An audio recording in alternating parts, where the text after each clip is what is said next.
మహాగణాధిపతయే నమః. ఓం గురుభ్యో నమః. ఓం శ్రీమాత్రే నమః.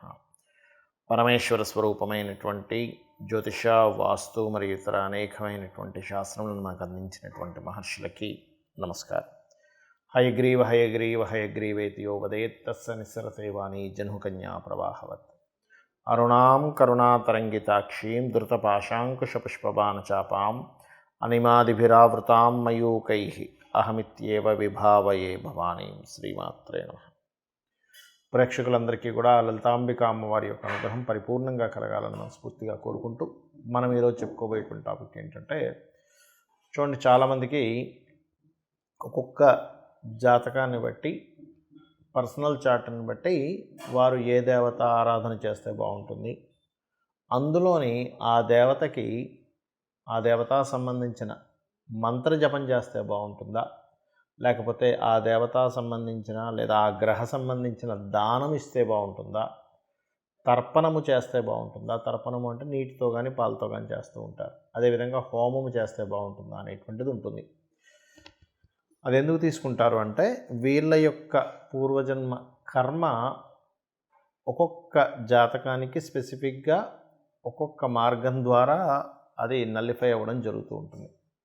ఆ రకంగా అది పర్సనల్ చార్ట్ చూడాలి. మరి పర్సనల్ చార్ట్ అనేటువంటిది చూసుకోవాలంటే ఎవరికి వాళ్ళకి తెలిసి ఉండాలి, లేదా ఏదైనా ఆస్ట్రాలజర్ని కన్సల్ట్ చేసి ఉంటే వాళ్ళ లగ్నం నుంచి లగ్నాధిపతి ఎలా ఉన్నాడు, పంచమాధిపతి అంటే ఉపాసనా స్థానాధిపతి ఎలా ఉన్నాడు, లేదా భాగ్యాధిపతి ఎలా ఉన్నాడు, వీళ్ళకి ఏ పర్పస్ మీద అయితే వీళ్ళు పూజ చేస్తున్నారో, లేకపోతే హోమం చేస్తున్నా, తర్పణం చేస్తున్నా, ఆ పర్పస్ని ఫుల్ఫిల్ చేసేటువంటి గ్రహ దశ నడుస్తుందా లేదా, ఒకవేళ నడవనట్లయితే ఆ గ్రహ దశ అనుకూలించేలాగా ఏ దేవతకు చేసుకోవాలనేటువంటిది ఉంటుంది. అయితే ఇవాళ మనం చెప్పుకోబోయే టాపిక్ ఏంటంటే, సహజంగా మీరు పలానా లగ్నంలో పుట్టారు, ఉదాహరణకి మేష లగ్నంలో పుట్టితే ఎవరికి తర్పణం కానీ హోమం కానీ ఇవి చేయాలి, లేదా వృషభ లగ్నంలో పుడితే ఏంటి అనేటువంటిది నేను మీకు ఒక్కొక్క లగ్నరీత్యా నేను మీకు చెప్తాను.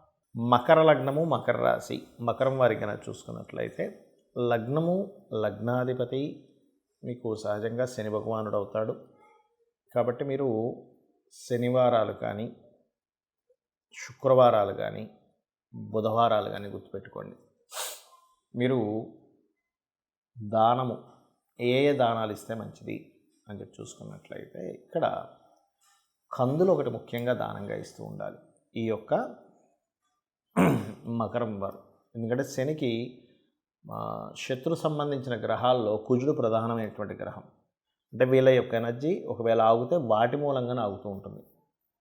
మరి దానం ఇచ్చేటువంటి ప్రక్రియల్లో రెండు రకాలు ఉంటాయి. ఒకటి, శత్రుగ్రహ సంబంధించినటువంటి పీడ రాకుండా ఉండడానికి, వీళ్ళ యొక్క పూర్వజన్మ పుణ్యాన్ని రాబట్టుకునే గ్రహాలు యాక్టివేషన్ అవ్వడానికి. మరి ఇంకో రెండు రకాల దానాలు ఏమి ఇవ్వాలి అంటే, బొబ్బర్లు, పెసలు ఎక్కువగా దానంగా ఇస్తూ ఉండాలి, గుర్తుపెట్టుకోండి. అదేవిధంగా మరొక విషయం ఏంటంటే, ఈ దానాలు బొబ్బర్లు శుక్రవారం పూట, పెసలు బుధవారం పూట ఇవ్వాలి, కందులు మంగళవారం పూట ఇవ్వాలి. అదేవిధంగా నక్షత్రాలు ఉంటాయి కొన్నిసార్లు, అంటే అలాగా పెసలు ఏ నక్షత్రాల్లో ఇస్తే ఇంకా విశేషము. కొన్ని యోగాలు ఉంటాయి, మంచి యోగాలు ఆ సమయంలో ఇస్తే కూడా మంచిది. అంటే ముఖ్యంగా నేను మీకు నక్షత్రాలు చెప్తాను. అందులో ఆశ్లేష నక్షత్రము, జ్యేష్ఠ నక్షత్రము, రేవతి నక్షత్రాల్లో పెసలు ఇస్తే మంచిది. మరియు అదేవిధంగా భరణి, పుబ్బ, పూర్వాషాఢ నక్షత్రాల్లో ముఖ్యంగా బొబ్బర్లు ఇస్తే మంచిది, గుర్తుపెట్టుకోండి. కందులు ఇవ్వదలుచుకుంటే కనుక మంగళవారాలు ఇస్తూ, దాంతోపాటు ప్రధానంగా మీరు ఈ యొక్క మృగశిర, చిత్త, ధనిష్ట ఈ నక్షత్రాల్లో కందులు దానం ఇస్తే ఇంకా మంచిది. మంగళవారంతో కూడినటువంటి నక్షత్రం వచ్చిందనుకోండి ఎప్పుడైనా, ఇంకా మంచిది అది. కొంతమందికి ఒక్కొక్కసారి దానం ఇచ్చేటువంటి స్థితి వాళ్ళ పరిసరాల్లో తీసుకునేవారు ఉండరు, లేనట్లయితే ఉన్నా సరే తీసుకోరు. కొంతమంది తీసుకునే వాళ్ళు ఉండకపోవడం వేరు. అప్పుడు ఏం చేయాలి, ఈ కందుల్ని తీసుకెళ్ళి గోవుకి, చక్కగా దేశీవాలి గోవుకి మంగళవారం పూట తినిపించండి. కందులు తినిపించలేము అంటే ఒక్కొక్కసారి కందులు తినవు కొన్ని గోవులు, అలాంటప్పుడు క్యారెట్లు తినిపించవచ్చు. క్యారెట్స్ కానీ బీట్రూట్స్ కానీ చిన్నగా కట్ చేసి తినిపించవచ్చు. కందులు దానం ఇచ్చిన ఫలితమే వస్తుంది. కాకపోతే మీరు దేశీ వాలికి ఆవు పెట్టాలి, గుర్తుపెట్టుకొని. జెర్సీ ఆవు పెడితే మీ పూర్వజన్మ కర్మ దగ్ధం అవ్వదు, కేవలం పుణ్యం వస్తుంది, అది వచ్చే జన్మకు పనిచేస్తుంది. ఇలా చేయండి. మరియు మంగళవారాలు ఏదైనా బెనిఫిట్ సంబంధించిన విషయాల్లో మీకు కుజుడు బాగుంటేనే వాటిలోకి ఎంటర్ అవ్వాలి. అదర్వైజ్ కుజుడు పాడేయడం మంగళవారాలు చేసే పని వల్ల మీకు వ్యతిరేకత ఏర్పడుతూ ఉంటుంది. మరి కొంతమందికి జన్మజాతకం ఉండదు, వాళ్ళ డేట్ ఆఫ్ బర్త్లు తెలియదు, వాళ్ళ లగ్నం తెలియదు, వాళ్ళ రాశి కూడా తెలియదు. అప్పుడు ఏం చేయాలి? జనరల్గా చేసుకునేవి కొన్ని ఉంటాయి. జన్మజాతకం తెలిసి వాళ్ళు తీసుకునే దీన్ని బట్టి ఉంటుంది. ఇది 2 రకాలుగా ఉంటుంది. ఒకటి మీకున్న సమస్యని బట్టి, రెండవది మీకు సమస్య కాకుండా జనరల్గా చేసుకునేటువంటి పద్ధతి. నేను 2 విషయాలు చెప్తాను. ఒకటి, నిత్యము సూర్య నమస్కారాలు చేసుకోవడం. నిత్యము సూర్య నమస్కారం చేసుకుంటూ సూర్యుడికి అర్ఘ్యం వదలడం. ఇక్కడ 3 విషయాలు ఎట్ ఏ సేమ్ టైం ఇక్కడ 3 విషయాలు ఒకటేసారి జరుగుతాయి. ఎలాగా అంటే, ఒకటి, సూర్యుడిని స్తోత్రిస్తున్నాము ఆదిత్య హృదయంతో, సూర్యభగవాన్ని నమస్కరిస్తున్నాము. సూర్యుడు అగ్నిస్వరూపం, అంటే సూర్యుడిని నమస్కరిస్తున్నామంటేనే ఒక హోమం చేస్తున్నట్టుగా, యజ్ఞం చేస్తున్నట్టుగా, సూర్యుడికి నీళ్ళు వదులుతున్నామంటే తర్పణం జరుగుతున్నట్టుగా.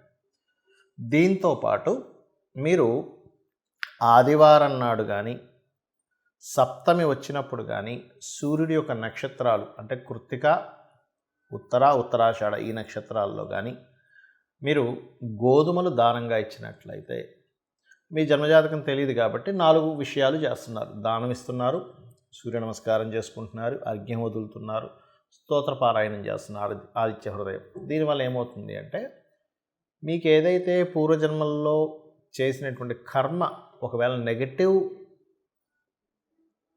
వస్తున్నట్లయితే, ఆ నెగటివ్గా వస్తున్నటువంటి కర్మ అది అక్కడికట్లా ఏదైతే ఆ ప్రభావం చూపిస్తూ మీకు ఇబ్బంది కలుగుతుందో ఆ ప్రభావం అనేటువంటి తగ్గుతుంది. ఇక రెండవది, లలితా సహస్రనామాలు మరియు పితృదేవత సంబంధించిన ఆరాధన. అంటే ఎలాగండి? మీకు డేట్ ఆఫ్ బర్త్ టైం ఏమీ తెలియవు. అప్పుడు ఏం చేయాలంటే, దేవీ భాగవతంలో అమ్మవారే స్వయంగా చెప్పినటువంటి తిథులు కొన్ని ఉన్నాయి. దాని తర్వాత ఇంకో 2 తిథులు కొంతమంది పెద్దవాళ్ళు చేర్చారనుకోండి. అవి ఏమిటి అంటే, ఒకటి చతుర్దశి, అష్టమి, నవమి. ఈ 3 తిథుల్లో నా యొక్క అనుగ్రహం అంటే అమ్మవారి యొక్క అనుగ్రహం చాలా దగ్గరగా ఉంటుందట. ఆ సమయంలో ఎవరైతే దేవీ భాగవత పారాయణం కానీ, చండీ సప్తశతి కానీ, ముఖ్యంగా లలితా సహస్రనామాలు కానీ ఎవరైతే పఠనం చేస్తారో, అంటే బాగా తీవ్రమైనటువంటి కష్టంలో ఉన్నారు, లేకపోతే బాగా తీవ్రంగా ఆగిపోయింది ఏదైనా ఒక విషయం, రోజుకి 27 సార్లు కనుక ఈ తిథుల్లో కనుక చేయగలిగితే మీకున్నటువంటి పూర్వజన్మ పాపకర్మ దగ్ధం అవుతుంది. దాని ద్వారా మీరు ఇప్పుడు అనుకున్న సంకల్పం నెరవేరుతుంది. మరియు మొత్తం 5 తిథులు అన్నారు కదండి, 3 చెప్పారు కదా. అంటే తర్వాత చేరినటువంటివి అమావాస్య, పౌర్ణమి కూడా. అమావాస్య, పౌర్ణమి చేస్తే కూడా ఈ యొక్క అమ్మవారి అనుగ్రహం చాలా త్వరగా చాలా ఎక్కువగా వస్తుంది. ఇక పితృదేవత సంబంధించింది కూడా చేయాలని చెప్పాను. అదేమిటి అంటే, ముఖ్యంగా అమావాస్యల సమయంలో కానీ, మీ యొక్క పితృదేవతలకు సంబంధించిన తిథుల్లో కానీ మీరు, అంటే వాళ్ళు గతించినటువంటి తిథుల్లో కానీ మీరు స్వయం పాకము అంటారు. అంటే 1 కిలోనో 2 కిలోలో 5 కిలోలో మీకు తోచినంత మీ స్తోమతను బట్టి బియ్యము, 2 రకాల కూరగాయలు, 2 రకాల పప్పులు, ఉప్పు, చింతపండు, మిరపకాయలు, ఈ రకంగా వండుకునేటువంటి సామాగ్రి ఏదైతే ఉంటుందో, ఒక వ్యక్తి చక్కగా ఇంట్లో వంట వండుకోవడానికి గల సామాగ్రిని మీరు మీకు దగ్గరలో ఆలయంలో ఉన్నటువంటి పురోహితులకి పితృదేవతల కోసం అన్నట్టుగా ఇచ్చినట్లయితే, ఇది కూడా మీ జన్మజాతకంలో ఏదైతే రుణరోగ శత్రు సంబంధించినటువంటి భావం బాగా యాక్టివేషన్ అయ్యి మీరు ఇబ్బంది పడుతున్నటువంటి అంశము చేత్తో తీసేసినట్టుగా ఆ యొక్క ప్రాబ్లం అనేటువంటి తగ్గుతుంది. అయితే ఇది చాలామంది ఎన్నిసార్లు చేయాలండి అని అడుగుతూ ఉంటారు. ఒకటే గుర్తుపెట్టుకోండి, నిరంతరము చేయండి.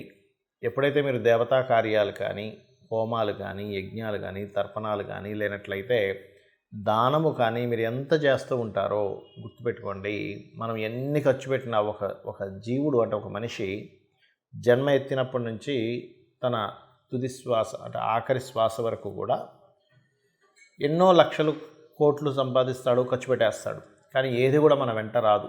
కేవలం భగవత్ సంబంధించినటువంటిది,